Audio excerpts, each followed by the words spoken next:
China's not buying.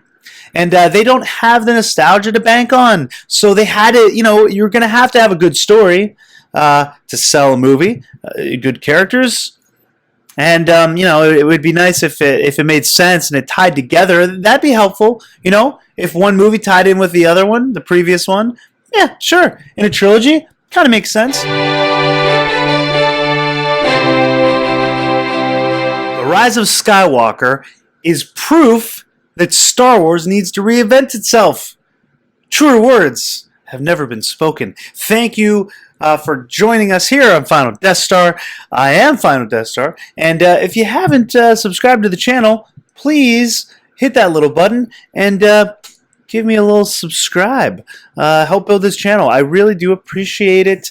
We're independent creators just trying to make a living in this crazy galaxy. All right, here we go. So this is coming from TheVerge.com, and it says, The Rise of Skywalker is proof that Star Wars needs to reinvent itself. Not all $1 billion movies are created equal. I will also say, just because it makes $1 billion does not mean it's good.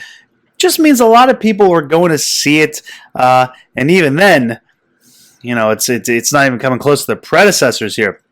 So, Star Wars: The Rise of Skywalker has officially crossed the $1 billion at the box office worldwide, making it Disney's 7th film in 2019 to hit the 10-figure mark. Disney has had 7 films in 1 year that have made $1 billion. They're ruling the world. I don't know how else to say it. But The Rise of Skywalker has taken longer than its predecessors to hit the $1 billion. So it's taken longer than the first two. Well, then, I guess, all of them. All the recent Disney ones. The last indication that the 9th Star Wars film just isn't doing very well at the box office compared to the other sequels. For nearly any other film, hitting $1 billion at the box office in 4 weeks would be something to celebrate. But The Rise of Skywalker is a Star Wars film, as well as the closing piece of the resurrected sequel trilogy. It's taken Rise of Skywalker 28 days to cross the $1 billion mark, when Force Awakens hit that same mark in 12 days, and Last Jedi in 19 days. There are a number of factors that likely contributed to The Rise of Skywalker's underperforming. Fatigue from oversaturation of Star Wars films in the marketplace. There we go again. Star Wars fatigue. How many times have we heard Star Wars fatigue? It's just that little bad pimple that just keeps popping up. Star Wars fatigue. Can we please get over this? Marvel has no problem with Marvel fatigue. You've never heard of such a thing because it doesn't exist. Oh, but with Star Wars, for some reason, it's just blaming on Star Wars fatigue, oversaturation, too many films. Sure, one every, year for Star Wars. No, that should not even be an issue. Or lingering Mao content over controversial choices made by The Last Jedi. Now there we're getting to it. That's the crux of the matter right there. It was controversial choices. Not only that, controversial choices made by Lucasfilm on how to react towards the criticism from the fandom by attacking fans. That is really, I think, what drove the nail in the proverbial Star Wars coffin right there. When you go and attack fans for saying, we don't like your movie, hey, what do you think's going to happen? They're not going to go see your movie.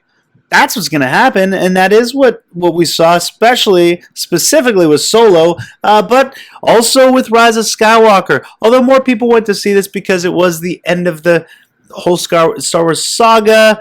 I won't say Skywalker Saga because it wasn't. It was a Palpatine. Yeah, let's not forget that it was a Palpatine in the end. But it's impossible to ignore that most people thought Rise of Skywalker just wasn't very good. Despite all the other stuff, this movie was cut together like a trailer. It asks more questions than it answers in the end, and even the ones it tries to answer, it just glosses over them so quickly, there's no answer there. Palpatine's back. Why? Who cares? He just is. Other films such as Pacific Rim, The Great Wall, and the more recent Pirates of the Caribbean and Transformers films could rely on international audiences to make up for the lackluster domestic box office. While popular in the United States, the Star Wars franchise in general has failed to make as much of a dent in the international market, especially when compared to franchises like the Marvel Cinematic Universe and the Fast and Furious and Jurassic World. As the New York Times notes, a key part of that is China, one of the biggest movie markets in the world. Chinese audiences simply don't have the same connection to Star Wars as U.S. audiences. The original films simply weren't available in the 70s and 80s. The sequels can't ride on nostalgia. See, that tells you right there, I think, in my opinion, that these movies just aren't very good. When you're having to bank on nostalgia to sell the film, sure, that works at first, Force Awakens got you some of those feels right away, bring you back to that warm, soft, fuzzy place as you were as a child.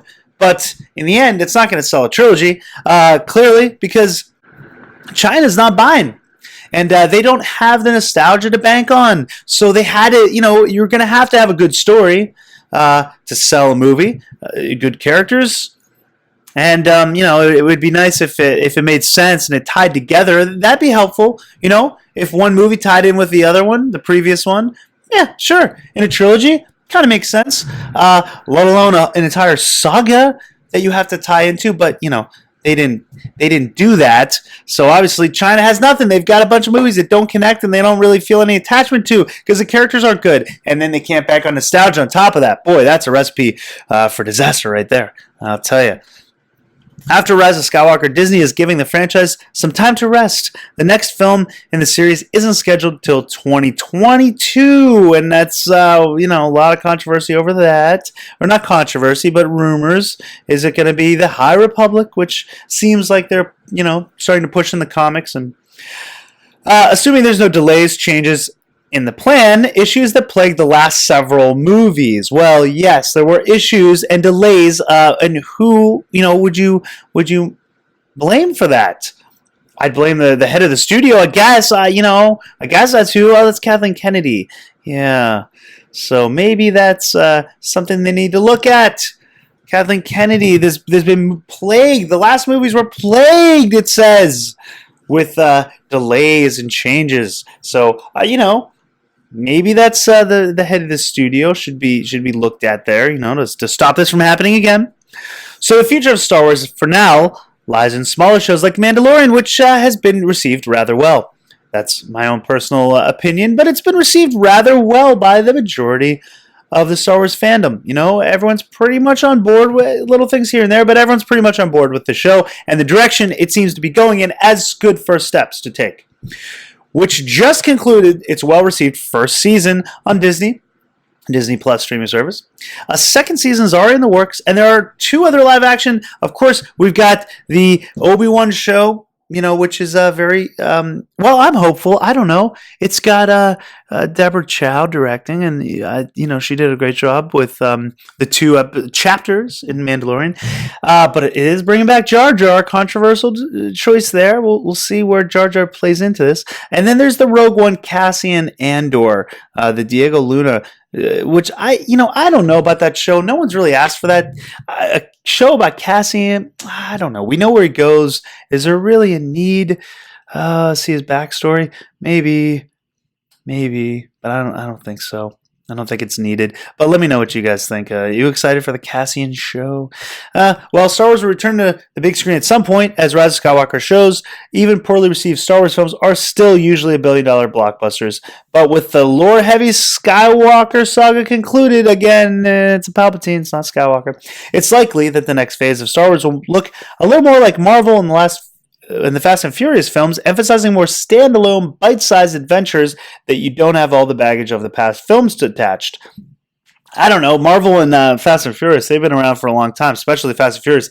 They have a lot of baggage from past films they have to kind of attach. I guess Hobbs and Shaw, but even that, well, yeah, that's kind of standalone. Well, and that's the end of the article here. Let me know what you guys think. Does it need to reinvent itself, Star Wars? I think clearly the answer is yes, especially for the films. Mandalorian's doing a good job. They just got to keep that trend and, maybe look at that studio head. I don't know. Past movies plagued with delays. Yeah, I think that's only one person to look at there. Well, let me know what you guys think, and don't forget to hit that thumbs up button if you liked the video, and again, the subscribe button. Smash it. It's right next to the thumbs up button, so you can hit them 2 birds with 1 stone. All right, guys. Till next time, lock the doors and hope they don't have blasters.